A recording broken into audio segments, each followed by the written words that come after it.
Welcome back to the math warriors. आप लोगों को बताना चाहूंगा कि यूपी ट्रिपल एससी की कट ऑफ के लिए आप बहुत ही ज्यादा भाई साहब परेशान हैं। ठीक है, परेशान होना बनता भी है क्योंकि इस तरीके से पेपर है और कई बच्चों के कम भी नंबर हैं, कई के ज्यादा हैं, कई सारे वेरिएंट। तो आइए उसी पर बात करेंगे, लेकिन एक सिलसिलेवार तरीके से फैक्ट पर बात करें।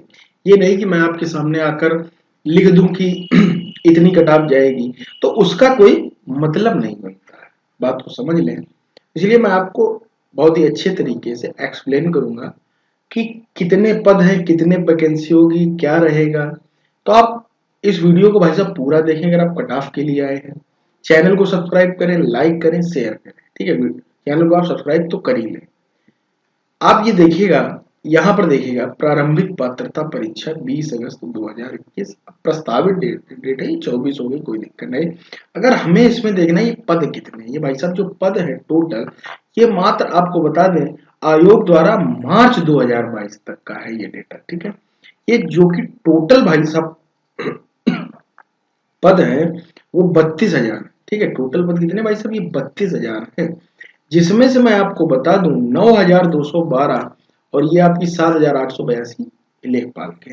लेकिन जो ये पद है 9,212, ये मेडिकल लाइन वालों के। देखिए क्या लिखा है, स्वास्थ्य कार्यकर्ता एवं समान योग्यता वाले अनरिट, समान योग्यता वाले। ठीक है, तो ये स्वास्थ्य कर्ताओं वाले के हैं, तो उनकी अर्हता अलग होती है। हर कोई नहीं भर पाएगा। दूसरी बात, आप स्टेनो का देखें तो स्टेनो के भी लगभग 2,000 पद हैं, ये देखिएगा। ठीक है, तो 2,000 पद में हर कोई, देखिए सबसे ज्यादा भीड़ जाएगी लेखपाल में, क्योंकि इसको सभी लोग भर देंगे भाई, फॉर्म ही तो भरना है, निकलना निकलना अलग बात है। 7,882। ठीक है, तो ये सारा डिटेल है। 32,000 केवल ये पद मार्च तक के लिए है। अगर आपका रिजल्ट 1 सितंबर को आता है, सपोज दैट, या 1 या 5 10 जितने को भी आए, तो उस डेट से लेकर आपका मतलब 1 साल के लिए वैलिड होगा उसी डेट तक। तो उसके बीच ये मार्च तक का, अप्रैल मई जून जुलाई में क्या पता 5-10 हजार और वैकेंसी है। तो ओवरऑल अगर माना जाए तो 50,000 इन्होंने बोला था, क्या पता 50,000 ये पद मार्च या इसको कराए। ठीक है, तो ये हो गई उसकी बात। अब मैंने कराया, 50,000 पद हो गए, भरने इनको साल भर में। अब ये एक आर्हता परीक्षा है। जैसे भाई साहब टीटी होता है, टीटी टीचर एलिजिबिलिटी टेस्ट, उसमें कितना बच्चा फॉर्म भरता है, 10 लाख 11 लाख के आसपास भाई साहब फॉर्म भरते हैं। पास कितने होते हैं, जबकि उसकी कटाव कितनी है, 60%, 55%। ठीक है, ओबीसी है उसकी, मतलब उसमें आपको नंबर चाहिए कितने, 90 नंबर चाहिए क्वालिफाइंग जनरल के लिए, 150 में भाई साहब, 150 की बात कर रहा हूँ। और यहाँ पर चाहिए आपको 100 में। तो इसी के आसपास रहनी चाहिए। लेकिन अभी मैं आपको और फैक्ट बताता हूँ, उस पर भी आप समझिएगा। ये मैंने कराया भाई साहब पोल। पोल मैं आपको दिखाऊं, कहाँ गया, ये रहा, मेरे चैनल पर ही पोल हुआ है। इसको थोड़ा सा रिफ्रेश करते हैं, जिससे क्या होगा, अभी की डिटेल और आ जाएगी, अपडेटेड डिटेल। ठीक है, क्योंकि अभी काफी चीजें अपडेटेड हुई हैं। तो आप इस चीज को समझ लें। अब कल का जो पेपर हुआ है, कल का जो पेपर हुआ है वो किस तरीके का हुआ है, इस बात को आपको समझना होगा। ठीक है, कल का जो पेपर हुआ है वो किस तरीके, देखिए फर्स्ट शिफ्ट थी, सेकेंड शिफ्ट थी। आप बोल रहे हैं कि सर फर्स्ट शिफ्ट ज्यादा कठिन थी, पहले इसी पर बात कर लेता हूँ कि फर्स्ट शिफ्ट ज्यादा, कुछ बोल रहे हैं सेकेंड शिफ्ट ज्यादा कठिन। देखो दोनों का ही बता दें, कोई भी शिफ्ट कठिन या सरल आपके हिसाब से नहीं होती। नॉर्मलाइजेशन जब होगा, नॉर्मलाइजेशन का कॉन्सेप्ट समझ लो।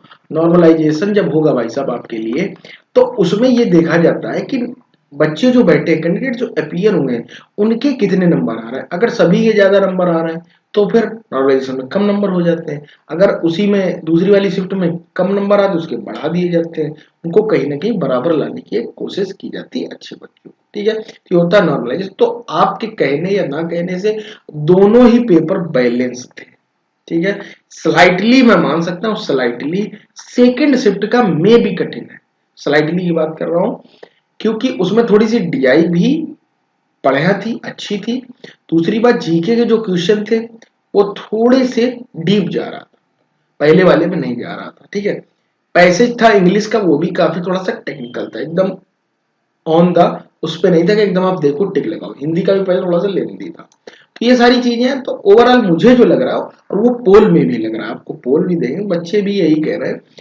देखते हैं, बाद बाकी नॉर्मलाइजेशन बताएगा कि कितने क्या उनके नंबर बनेंगे। ठीक है, कि कितने क्या उनके नंबर बन। तो आपको पोल दिखाता हूं। पोल में जब मैंने पोल कराया, यहाँ पर देखिएगा 2.4 के, एक बार रिफ्रेश करता हूं इसको हल्का सा, 2.4 के, ये देखिएगा 2.4 के बच्चों ने पार्टिसिपेट किया, तो उन्हें ये लग रहा है कि 61% लोगों को सेकेंड शिफ्ट कटिंग लगी है। ठीक है, ये पोल है 2,500, अभी का पोल है, कोई दिन भर का नहीं, इसका मैं बाद में भी आपको, 4 घंटे हुए मुश्किल से भाई साहब, 5 घंटे पहले ये डाले तो इसमें 2.7 हजार, मतलब 2700 लोग इसमें पार्टिसिपेट कर चुके हैं अभी तक मात्र 5 घंटे में। इसमें से आप देखिए कि 75 से 85 जो नंबर है 30% लोगों के हैं। उसके बाद सीधा बात जाइए 55 से 60 28% लोगों के हैं। ठीक है, 60 से 65 15, ये है। तो देखिए जिसके नंबर अच्छे आए उसके फिर अच्छे आए, आप समझ रहे हो? जो पढ़ने वाले बच्चे थे, जिन जो मेन चीज फोकस रहा है इस पे कि जीएस जिसकी अच्छी थी, जीएस जिसकी अच्छी थी, क्योंकि देखिए मैथ का और हिंदी इंग्लिश का इतना बड़ा इम्पैक्ट नहीं पड़ा, मैथ रीजनिंग इसका, क्योंकि जीएस जिसकी अच्छी थी उसने मैथ में, उसने भी भाई साहब मैथ और रीजनिंग में 25 से 26 कर लिए हैं। अगर तुम्हारी मैथ अच्छी तो भाई साहब तुमने 28 से 29 किए हैं, बस इससे ज्यादा और कुछ नहीं। बात को समझ रहे हो भाई, इससे ज्यादा और कुछ नहीं, आप सोचे कि और कुछ है तो 2-3 नंबर, लेकिन जीएस जिसकी अच्छी थी उसने 40 भी ले आया है, 42 भी ले आया है, भाई साहब 35 ले आया है। तुम्हारी अच्छी नहीं तो तुम 30 या 25 पे घूम गए, तो ये सारी चीजें रही। तो इसीलिए अब कुछ के नंबर बहुत कम हो, जैसे 55 से 60 पर पहुंच गए, कुछ के वही अच्छे हैं, उनके नंबर 75 है, 77 है, 82 है, 83 है, कई सारे नंबर वेरी कर। तो ये पूरा सिस्टम है, इस बात को भी आप समझ लें। पोल मैंने आपको दिखाया अभी क्या चल रहा, बाद बाकी 24 घंटे बाद इसका एक्चुअल रिजल्ट आया, जब पूरे आप देखेंगे लगभग 10,000 से 15,000 लोग जब पार्टिसिपेट कर चुके होंगे, तो उसमें एक अलग रिजल्ट है। अब आप मेरी बातों को समझे बहुत ही अच्छे से कि कट ऑफ क्या जाने वाली, कट ऑफ पर बात कर लेता हूँ। देखिए जर्नल की जो भाई साहब कट ऑफ जाएगी, मैं आपको कंफर्म बता दूं, 60 से 65 के आसपास जाएगी। ठीक है, बच्चा लगभग ये लोग 5 लाख के आसपास पास होगा, ज्यादा भी कर सकते हैं, कम भी कर सकते हैं, लेकिन उम्मीद है कि 5 लाख के आसपास पास करेंगे। देखिए चुनाव का समय है और ये साल भर की परीक्षा, ना कि कोई एक एग्जाम का जिसमें हम लाख 2 लाख पास करें।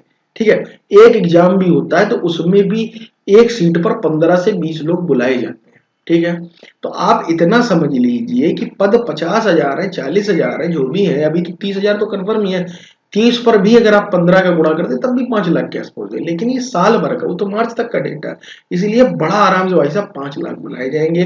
प्रेजेंटी काफी अच्छी रही है, प्रेजेंटी 85% के इर्द गिर्द घूमेगी। ठीक है, इस बात को भी आप समझ लें। 85 प्रयागराज की तो 82 पॉइंट कुछ नहीं, लेकिन ओवरऑल मुझे लगता है कि 84 या 85 के आसपास रहेगी। तो 20 लाख था, तो 85 दूनी कितने हो गए भाई साहब, 17 लाख के आसपास लोग अपीयर हुए होंगे, 101%, इर्द गिर्द इसी के घूमेगा। क्या पता 16.5 चली जाए, क्या पता 17.5। ठीक है, इसी के आसपास 17 लाख के आसपास बच्चे अपीयर हुए हैं। ठीक है, लेकिन इसमें से भाई साहब बहुत से बच्चे हाई स्कूल पढ़ के भी डालते, फॉर्म बहुत बड़ा है भाई साहब, महिलाओं का फॉर्म बहुत बड़ा है, गांव के बच्चे बहुत, जिनका कंपटीशन से कोई लेना देना, उन्होंने भी फॉर्म डाल के पेपर देने गए, क्योंकि हाई स्कूल से पेपर था भाई साहब। और उसके बाद जो है आपका मतलब 18 साल एज थी नॉर्मल सी, तो सभी ने डाला, इसमें सब वैरायटी है। तो देखिए सरकार को सबको लेकर चलना है, एक को थोड़ी ना, है ना, कि भाई बच्चे जो हैं अब इंटर वाले भी हैं, उनको भी यार अंदर जाए, और भी पद है। मान लीजिए कोई स्टेनो की तैयारी कर रहा है, स्टेनो की हर कोई तैयारी नहीं कर पाता, वो इंटर वाला बच्चा है, तो स्टेनो की भाई कम नंबर होंगे तभी तो स्टेनो की वो 2,000 पद है ना, तो वहां पर भी बच्चे होने तो चाहिए वहां तक। यहीं से अगर आप कटाव बढ़ा दोगे तो बाहर कर दोगे, तो कोई उसका मतलब थोड़ी ना बनेगा। इसलिए जनरल की किताब भाई साहब 60 से 65 अगर आपके नंबर है, 60 से 65 के बीच में, तो आप अपने आप को सेफ समझे। यूपीटीटी का लेंगे 60% बहुत अच्छा होता है, माइनस मार्किंग भी है, और आपको बता दूं यूपीटीटी में भाई साहब माइनस मार्किंग भी नहीं होती है। ठीक है, तो वहां जब 60 65 30% रिजल्ट आता है भाई साहब, 10 लाख फॉर्म बढ़ता है, 3 लाख पास होता है। मैं आपको रियल डेटा बता रहा हूँ, फैक्चुअल बात। ठीक है, इसी हिसाब से ओबीसी की जाएगी, और ईडब्ल्यूएस की क्या बताइए, अलग से दें कि ना दें, क्या पता सम्मिलित कटाव दे दें, वो अब आयोग डिसाइड करेगा। ओबीसी की मेरे हिसाब से 55 से 60 के आसपास घूम जाएगी, एससी की हाँ और कम चली जाएगी 50 से, एसटी की और कम चली जाएगी। जाएगी, सिंपल सी बात है। ईडब्ल्यूएस की यहीं कहीं फिर घूम जाएगी, ईडब्ल्यूएस में बच्चा काफी, क्योंकि ईडब्ल्यूएस अब सर्टिफिकेट सभी लोगों ने बनवा लिया है, पहले कई लोगों ने नहीं बनवाया था, इस बात को आप समझ लें। तो ये सिनेरियो है कट ऑफ का, मैंने आपको सारे फैक्ट बताए, वैकेंसी नॉर्मलाइजेशन का।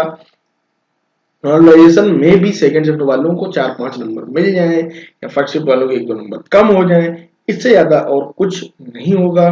कट ऑफ यही रहेगी, जब वहां माइनस मार्किंग नहीं तब 60-65 पे इतने होते हैं। ठीक है, तो ये है 17 लाख लोग हैं यार, 5 लाख अगर पास करोगे तब तो भैया सब पास हो जाएगा, पढ़ने वाला बच्चा जिसके भी 55-60, इससे कम भी जा सकती है, लेकिन अब वही डिपेंड करेगा जब ये आप बढ़ा दें। 5 लाख से ऊपर अगर कर देंगे भाई साहब, मान लो 8 लाख पास कर दिए, तो भाई साहब फिर बहुत कम कट ऑफ चली जाएगी। ये केवल क्वालिफाइंग है, ना कि इससे कुछ नंबर जुड़ना है, कुछ नहीं होना, आप ये समझ लीजिए। ठीक है, तो जुड़े रहिएगा मैथ वॉरियर के साथ। इस वीडियो में काफी मेहनत लगी समझने में, तो आप लोग चैनल को सब्सक्राइब करें। आप भी अगर समझे हो मेरी बातों को तो कमेंट कर जवाब दें, लाइक करें और